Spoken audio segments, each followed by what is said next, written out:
Hello students, स्वागत है आपका अपने YouTube channel खुलबे classes for maths में। स्टूडेंट्स, हम 10th की प्रॉपर जो क्लासेस स्टार्ट कर रहे हैं वो आज से स्टार्ट होगी और इस क्लास के अंतर्गत हमें स्टडी करनी है क्लास 9th में जो आपने स्टडी की हुई है उसका मैं एक वीडियो पहले अपलोड कर चुका हूँ। उसको क्लास 9th के नाम पे अपलोड किया गया है। उस वीडियो में आपने उसको देखना है। क्लास 9th लेक्चर 1 उसको आपने देखना है। उसके अंतर्गत जो सारी बातें बताई गई हैं, प्राकृत संख्याएं, पूर्ण संख्याएं, परिमेय संख्याएं, अपरिमेय संख्याएं और इस प्रकार की जो भी सारी चीज़ें उसमें कराई गई हैं, उस वीडियो के अंतर्गत की सारी बातें आपने खुद भी नोट कर लेनी है। ठीक है स्टूडेंट, अब हम आपके चैप्टर, आपके बुक के अकॉर्डिंग फर्स्ट चैप्टर जो है, क्योंकि वो हमारा प्रीवियस रिवीजन है, जो क्लास 9th में जो मैंने फर्स्ट लेक्चर 1 करा रखा है क्लास 9th के लिए, वो आपने भी करना है। वो आपके लिए रिवीजन होगा, उसका बहुत जगहों पे यहाँ पे यूज होगा, तो यहाँ पर हम उसको एक्सप्लेन नहीं कर पाएंगे, तो उसको आपने वहीं से देखना है। उसी वीडियो से आपने नोट्स बना लेने हैं, आपकी फेयर कॉपी में नोट्स होने चाहिए। उसके अलावा अब हम चैप्टर नंबर 1 स्टार्ट कर रहे हैं, जिसका नाम है रियल नंबर्स, यानी कि वास्तविक संख्याएं। ठीक है स्टूडेंट, तो हम स्टार्ट करने वाले हैं वास्तविक। हमारा चैप्टर नंबर 1 रहेगा वास्तविक संख्याएं। ठीक है, रियल नंबर। ठीक है स्टूडेंट, तो देखिए अब रियल नंबर्स होते क्या है स्टूडेंट, तो इसकी डेफिनेशन तो आपको क्लेरिफाई हो जाएगी बहुत आसानी से, क्योंकि आप इससे पहले पढ़ चुके हैं पूर्णांक। ठीक है, पूर्णांक हो गए, ठीक है, और साधारण भिन्न हो गए। क्या क्या हो गए? पूर्णांक, साधारण भिन्न, जो आप पढ़ चुके हैं। उसके अलावा परिमेय, अपरिमेय, ठीक है, परिमेय अपरिमेय संख्याएं सब मिलकर, है ना, आदि मिलकर क्या बनाती हैं भाई? वास्तविक संख्याएं कहलाती हैं। इसीलिए मैं कह रहा हूं उस वीडियो को आपने देखना है और उसके भी नोट्स बनाने हैं। समझ गए होंगे स्टूडेंट? तो पूर्णांक हो गए, साधारण भिन्न हो गए, परिमेय संख्याएं, अपरिमेय संख्याएं, ये सभी जो है संयुक्त रूप से मिलकर जो है क्या बना कहलाती हैं? इनको कहते हैं हम वास्तविक संख्याएं। ठीक है ना स्टूडेंट?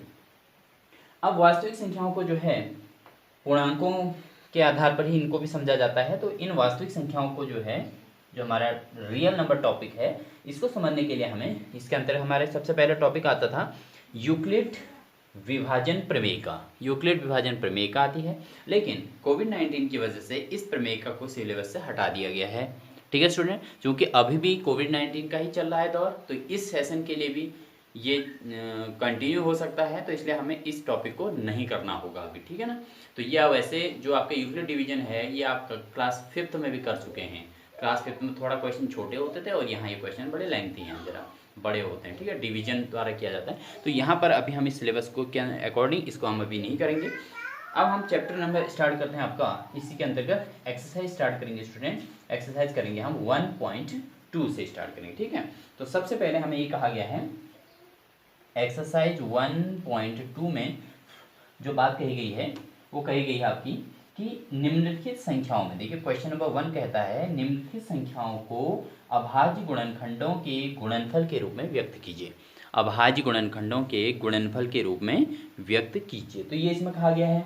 तो इसमें मैं एक क्वेश्चन ले लेता हूँ कोई सा भी, जैसे हमारा माना सेकंड क्वेश्चन है 156। ठीक है, तो इसको हमें क्या करना है स्टूडेंट? हमें अभाज्य गुणनखंड करने हैं, जो आप क्लास 6 में भी पढ़ चुके हैं। एलसीएम फाइंड करते थे तो गुणनखंड करते थे। तो सबसे पहले तो आपको पता होना चाहिए कि अभाज्य संख्याएं क्या क्या होती हैं। सबसे पहले आपको ये पता होना चाहिए कि अभाज्य संख्याएं क्या होती हैं। देखिए, 2 आपके सबसे छोटी अभाज्य संख्या, फिर 3, फिर 5, फिर 7, फिर 11, फिर 13, फिर 17, 19, ऐसे करके आगे को आप अभाज्य संख्याओं को देख सकते हैं। ये सभी संख्याएं कंटिन्यूस नहीं हैं, बीच में आप देखे होंगे यहाँ पर 4 गायब, सॉरी यहाँ पे कोई गायब नहीं है, यहाँ पर 4 गायब है या फिर 6 गायब है, यहाँ पर 8, कौन कौन से 8, 9 और 10 गायब हैं, तो देख लीजिए आप बीच में गैप हो रहे हैं। तो अभाज्य संख्या बिल्कुल अलग चीज़ें हैं। ठीक है ना, अभाज्य संख्या वो होती हैं जिनमें किसी अन्य संख्या का भाग नहीं जाता है, केवल उसी संख्या का भाग जाता है। जब जैसे 2 है, 2 में केवल 2 का ही डिवाइड होता है, 3 में 3 से होता है, या फिर 1 का होता है, और तो कुछ किसी का नहीं होता। जब 4 है, 4 में किसका 2 का भी जाता है, 2 2 जा 4 हो जाता है ना। तो ये जो है आपकी 4 जो है इसमें अभाज्य नहीं होती है। क्यों नहीं होती? कि उसमें 2 का भी डिवाइड जाता है, 4 का तो जाता ही है, लेकिन उसके बाद 2 का भी जा रहा है ना उसमें, तो इट मीन्स उसको हम भाज्य संख्या कहेंगे। अभाज्य वो होंगे जिसमें किसी अन्य संख्या का भाग बिल्कुल भी नहीं जाता है। तो अब यहाँ समझिए 156 को हमने डिवाइड करना है। तो 156 को हम डिवाइड करेंगे तो सबसे पहले हमें संख्या छोटी संख्या से डिवाइड करना होता है, तो 2 से करेंगे। तो 2 सते 14, 15 में से 14 घट गया 1, और एक 6 के लिख देंगे 16 हो जाएगा, 2 8 16। ठीक है, उसके बाद फिर 2 का जाएगा, 2 3 6, 2 9 18। फिर उसके बाद आपका जाएगा कितने का स्टूडेंट? फिर 3 का जाएगा, क्योंकि 2 का भाग जाएगा नहीं, क्योंकि विषम संख्या है, विषम संख्या में 2 का भाग नहीं जाता है। तो फिर 3 का ट्राई करेंगे, दूसरे नंबर की संख्या को यूज़ करेंगे। तो 3 एकम 3, 3 3 9। अब देखिए आपने देखा होगा 13 खुद में अभाज्य संख्या है, तो 13 में जब डिवाइड करना है तो 13 से ही जाएगा। ठीक है स्टूडेंट, तो अब इसको कैसे लिखा जाएगा? इसको लिखा जाएगा 2 गुणा 2 गुणा 3 गुणा 13, यानी कि 2 इंटू 2 इंटू 3 इंटू 13। ठीक है, अब देखिए यहाँ पर 2 कितनी बार आ गया? 2 बार आ गया, तो 2 की पावर 2 हो गया। 2 की पावर कितना हो जाएगा? 2 हो जाएगा। 3 कितनी बार आया स्टूडेंट? 3 एक बार आया है। और 13 कितनी बार आया है? 13 भी एक बार आया है। तो इस तरीके से आप इसको सॉल्व कर सकते हैं। ठीक है स्टूडेंट, ये कहलाती है अभाज्य गुणनखंड विधि द्वारा क्वेश्चन का हल करना। ठीक है, नेक्स्ट हम ले लेते हैं इसी का 5th क्वेश्चन। बहुत महत्वपूर्ण क्वेश्चन है, 7429। 7429 यानी कि 7429 को अगर हम अभाज्य गुणनखंड से हल करेंगे स्टूडेंट, तो 7429 को हम लिख देंगे। तो इसमें जब हम डिवाइड करते हैं तो किसी भी इनमें से किसी भी संख्या का डिवाइड इसमें नहीं होता है 13 तक। अगर आप 13 को ट्राई करेंगे तो 13 से भी पूरा पूरा इसमें डिवाइड नहीं होगा। तो स्टार्ट करेंगे उसके बाद हम 17 से। ठीक है स्टूडेंट, 17 से इसमें भाग देंगे। तो 17 का भागा हमें देना है 74 में। 70 चक्को हो जाएगा हमारा 68, और 74 में से अगर हम 68 घटाएंगे तो कितना बचेगा स्टूडेंट? 6 बचेगा। और 6 के साथ अगर हम 2 को लिख देंगे कितना बन जाएगा? 62 बन जाएगा। ठीक है ना। तो उसके बाद कितनी बार जाएगा? 17 का भागा 62 में, 70 3 51, क्योंकि 70 चक्को तो 68 हो जाता है, 62 से ज़्यादा हो जाता है, तो 70 3 51। ठीक है ना। अब 62 में से अगर 51 घटाते तो बचता है 11। कितना बचेगा स्टूडेंट? 11। अब यहाँ से हमारा 9 बचता है, लास्ट 9 को ले लेंगे तो 119 हो गया। अब 17 का भाग 119 दिन देंगे तो 70 7 119। ठीक है स्टूडेंट, ये हो जाएगा। अब उसके बाद जब हम इसमें ट्राई करेंगे छोटी संख्याओं को, 3 से भी, 2 से भी, 3 से भी, 5 7 11 13, किसी से भी भाग नहीं जाने वाला है इसमें, आप ट्राई कर लीजिएगा। उसके बाद इसमें जो डिवाइड जाएगा वो कितने से जाएगा? 19 से। ठीक है, 19 से इसमें भाग जा सकता है। तो 19 का भाग हम 43 में देंगे, 19 दूना 38। ठीक है, फिर उसके बाद हमारा कितना बचेगा? 5, और 5 के साथ अगर 7 को लेते तो 57 हो, तो 19 3 57। अब देखिए आप देख रहे होंगे स्टूडेंट, 19 के बाद जो हमारा अभाज्य संख्या होती है वो 23 ही होती है। तो इसमें जाएगा 23 का भाग, 23 में कम 23। तो ये हमारे हो गया भाज्य गुणनखंड 17 गुणा 19 गुणा 23। 17 कितनी बार आया? एक बार। 19 कितनी बार आया? एक बार। 23 कितनी बार आया? वो भी एक बार आया स्टूडेंट। तो इस तरीके से हम इस क्वेश्चन को भी सॉल्व कर लिए हैं। ठीक है स्टूडेंट, उम्मीद है आपको समझ में आ रहा होगा। ठीक है, चलिए अब इसका हम नेक्स्ट क्वेश्चन ले लेते हैं, क्वेश्चन नंबर 2। क्वेश्चन नंबर 2 ये कहते हैं कि क्वेश्चन नंबर 2 में इन्होंने कहा है कि पूर्णांकों के निम्नलिखित युग्मों के महत्तम समापवर्तक HCF और लघुत्तम समापवर्तक LCM ज्ञात कीजिए, और इसकी जांच कीजिए कि दो संख्याओं का गुणनफल HCF और LCM के गुणनफल के बराबर है या नहीं। यह हमें ट्राई करना है। देखिए इसका मैं सबसे बड़ा क्वेश्चन ले लेता हूँ, थर्ड वाला पार्ट ले लेते हैं। तो हमें एक फॉर्मूला भी याद रखना है कि HCF into LCM equal to होता है दोनों संख्याओं का गुणनफल। दोनों संख्याओं का गुणनफल। ठीक है स्टूडेंट, तो HCF into LCM is equal to होता है दोनों संख्याओं का गुणनफल होता है। LCM और HCF का गुणनफल जो होगा वो दोनों संख्याओं के गुणनफल के बराबर होता है। ठीक है, इसकी हम यहाँ पे हेल्प लेने वाले हैं इस फॉर्मूले का। तो यही इन्होंने इसमें चेक करने के लिए भी कहा है कि इन्होंने कहा कि दोनों संख्याओं का गुणनफल जो है वो HCF और LCM के गुणनफल के बराबर है या नहीं, इसको चेक करने के लिए कहा गया है। HCF का मतलब होता है महत्तम समापवर्तक, और LCM का मतलब होता है लघुत्तम समापवर्तक। ठीक है, चलिए कोशिश करते हैं हम क्वेश्चन को। 336 336 और दूसरा नंबर हमें दिया है 54 दिया गया है। ठीक है स्टूडेंट, देखिए अब इसके फैक्टराइजेशन करते हैं भाई। फैक्टराइजेशन हमको करने पड़ेंगे। सबसे पहले हम 3, 3, 6 का करते हैं। तो अगर इनका गुणनखंड करते हैं तो कितना से डिवाइड होगा? सबसे पहले इसमें 2 से डिवाइड हो सकता है। 2 एकम 2 और 1 बचेगा, 2 छक्के 12, 2 अट्ठे 16, 168 आ गया। फिर 2 का जाएगा, 2 अट्ठे 16, 2 चौको 8, फिर 2 का जाएगा, 2 चौको 8, 2 दूना 4, फिर 2 का जाएगा, 2 दूना 4, 2 एकम 2, फिर 2 नहीं, अब 2 से नहीं जाएगा क्योंकि इकाई में 1 आ गया ना, विषम संख्या आ गई तो 2 से नहीं जाएगा। अब देंगे सेकंड नंबर की संख्या 3 से। ठीक है, गुणनखंड के लिए आपको यही संख्याएं यूज करनी है। तो 3 का करेंगे, 3 सत्ते 21। अब देखिए, अब 7 आ गया तो 7 तो अपने आप में भाज्य, तो 7 एकम 7 हो जाएगा। ठीक है स्टूडेंट, एक तो हमारा ये हो गया। दूसरा हमें क्या दिया गया है? 54। बहुत सिंपल है। तो 54 में 2 का जाएगा, 2 दूना 4, 2 सत्ते 14, फिर 3 का जाएगा भैया। अब 2 का नहीं जाएगा क्योंकि विषम संख्या आ गई। तो 3 का, 3 नमा 27, और फिर 3 तिया 9, और फिर 3 एकम 3। ठीक है स्टूडेंट, तो हमारे ये हो गया 336 को हम क्या लिख सकते हैं?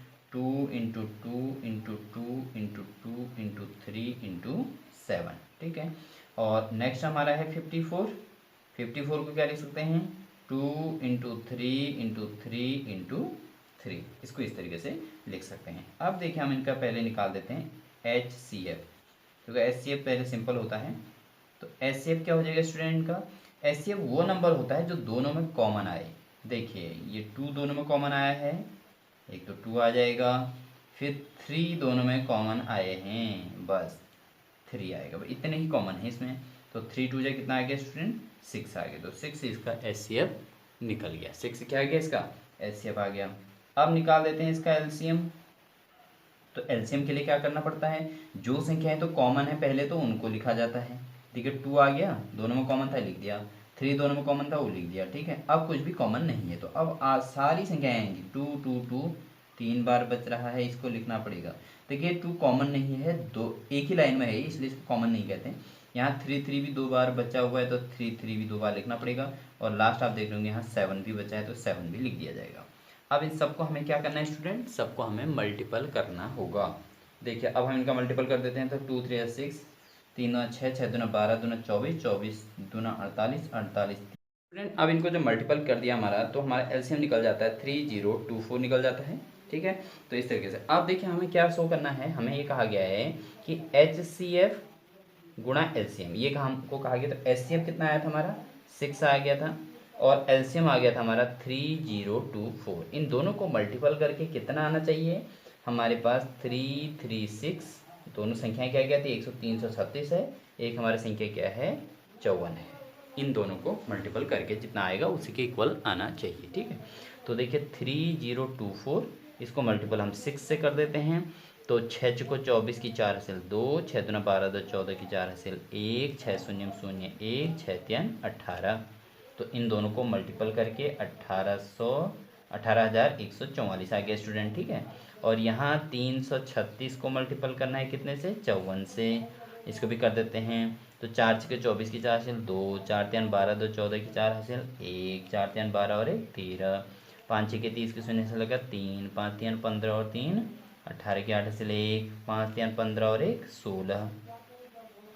ठीक है स्टूडेंट, 4 का 4, 4 का 4, 8 और 3 11 का 1 से 1, 6 1 7, 7 और 1 8, और 1 का 1। तो ये आ गया हमारा 18,144।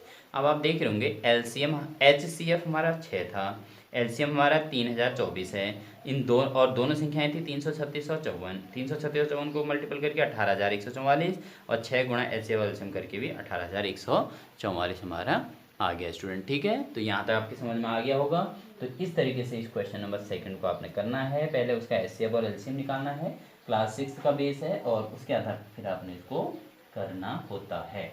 ठीक है स्टूडेंट, नेक्स्ट क्वेश्चन हमारा क्वेश्चन नंबर आते हैं 3rd। क्वेश्चन नंबर 3rd आप समझेंगे, अभाज्य गुणनखंड विधि द्वारा निम्नलिखित पूर्णांकों के मौसो और लॉसो ज्ञात कीजिए। अब देखिए हमें लॉस और मौसो निकालना है। क्वेश्चन नंबर 3rd आप अपनी बुक में देखेंगे आसानी से। तो हमें निकालना है लॉस और मौसो। तो देखिए हम क्या करेंगे, थर्ड इसका मैं सेकंड क्वेश्चन ले रहा हूँ। 17, 23 और थर्ड क्या कहा हमें? 29। इनका हमें एलसीएम और एचसीएफ निकालना है। तो बहुत सिंपल क्वेश्चन, क्लास 6 को आप सिक्स्थ आपको याद आ जाएगी यहाँ पर फिर से क्लास 6 की तरह ये क्वेश्चन है।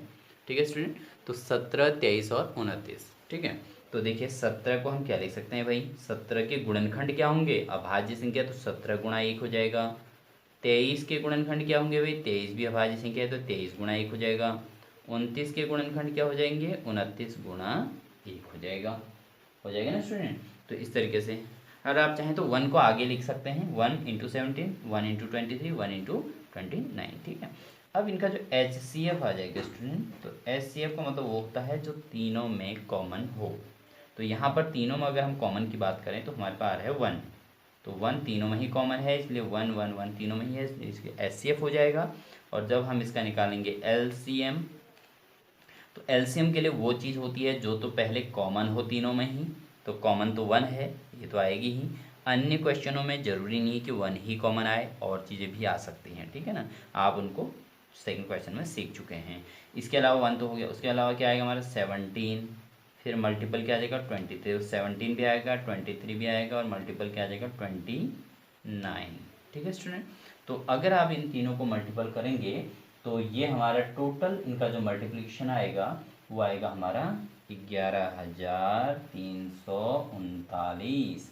ठीक है, 11,339 इनका मल्टीपल आ जाएगा। आप इन तीन को गुणा करेंगे, 17 से पहले 23 को गुणा करेंगे, और फिर जितना आंसर आएगा उसको 29 से गुणा कर सकते हैं। ठीक है ना स्टूडेंट, तो ये आपका टोटल आ जाएगा, कितना आ जाएगा 11,339 इसका आंसर आ जाएगा। ठीक है स्टूडेंट, तो ये था आपका क्वेश्चन नंबर, कहाँ तक, क्वेश्चन नंबर 3। क्वेश्चन नंबर 3 आप इसको आसानी से कर सकते हैं, छोटी क्लास के क्वेश्चन के समान ही है, इसलिए हम इसमें ज़्यादा टाइम वेस्ट नहीं करेंगे।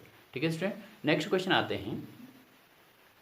क्वेश्चन नंबर 4 इन्होंने कहा है, बहुत इंपॉर्टेंट क्वेश्चन है। क्वेश्चन नंबर 4 को आप इंपॉर्टेंट की श्रेणी में नोट करेंगे।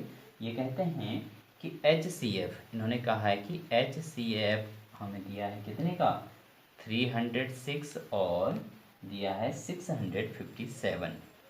इन दोनों का जो HCF दे रखा है हमको, कितना दे रखा है 9 दिया है। ये दो संख्याओं का मौसम जिसको कहते हैं HCF 9 दिया है, और कहा गया है कि LCM equal to question mark, तो इसका LCM हमें निकालना है, ये कहा गया है। तो देखिए आपके पास फॉर्मूला क्या होता है, HCF गुणा LCM इक्वल टू क्या होता है भाई, दोनों संख्याओं का गुणनफल। क्या होता है, दोनों संख्याओं का गुणनफल। तो दोनों संख्याओं का गुणनफल होता है HCF इंटू LCM। ठीक है स्टूडेंट, ये समझ में आ रहा होगा आपके। HCF और LCM का गुणनफल क्या होता है, दोनों संख्याओं जो गुणनफल होगा HCF और LCM का, वो दोनों संख्याओं के गुणनफल के बराबर होता है।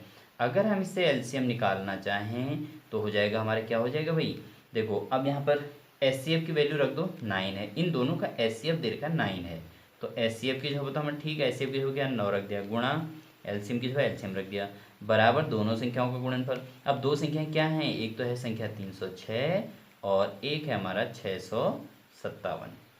ठीक है स्टूडेंट, तो इससे अगर हम LCM अलग करें तो हमारा आ जाएगा 306 इंटू 657, और अपॉन कितना आ जाएगा 9 आ जाएगा, अपॉन में 9 आ जाएगा ना, तो ये हो जाएगा। अब इससे क्या करेंगे हम आगे, इससे हमारा हो जाएगा, ये 9 से ये कट जाएगा भाई, तो 9 से 30 में कितनी बार, 9 3 27, और 9 का भाग फिर 6 आ जाएगा, तो 6 के साथ 30 में से 27 कटेगा, 3 बचेगा, 3 के साथ 6 है तो 36, तो 9 चौको 36, तो ये कट गया, 9 से 306 कट गया आपका 34 बार, और गुणा 657। ठीक है स्टूडेंट, तो इन दोनों को हमें गुणा करना है, 306 गुणा 34 गुणा 657 हम गुणा करेंगे। तो जब इनको दोनों को गुणा करेंगे तो आंसर आएगा 22,338। इसको आसानी से आप गुणा कर सकते हैं, 657 को गुणा करेंगे 34 से, तो आपका आ जाएगा 22,338, इसका आंसर आ जाएगा। ठीक है स्टूडेंट, तो उम्मीद है स्टूडेंट आपको ये वीडियो बहुत अच्छी लगी होगी। तो वीडियो आपको समझ में आएगी तो कमेंट बॉक्स में अपना रिप्लाई ज़रूर दीजिए, और उसी के साथ चैनल को लाइक और सब्सक्राइब करना ना भूलें। अपने दोस्तों को अधिक से अधिक फ्रेंड्स को शेयर करना भी ना भूलिए। ठीक है ना, अधिक से अधिक फ्रेंड्स को शेयर कीजिए, जिससे मैक्सिमम स्टूडेंट्स इसका लाभ उठा सकें। ठीक है, और आप भी इसके अपने नोट्स बनाइए, कंटिन्यूस इस क्लास को लेते हुए नोट्स भी बनाइए, और उसको जो है नोट्स बनाकर ग्रुप में अपने साथियों को भी शेयर कीजिए और मोटिवेट कीजिए स्टूडेंट सभी अपने साथियों को कि जो है आप जो है इस वीडियो का इसका यूज कर सकें। ठीक है स्टूडेंट, सभी स्टूडेंट्स को ऑल द बेस्ट।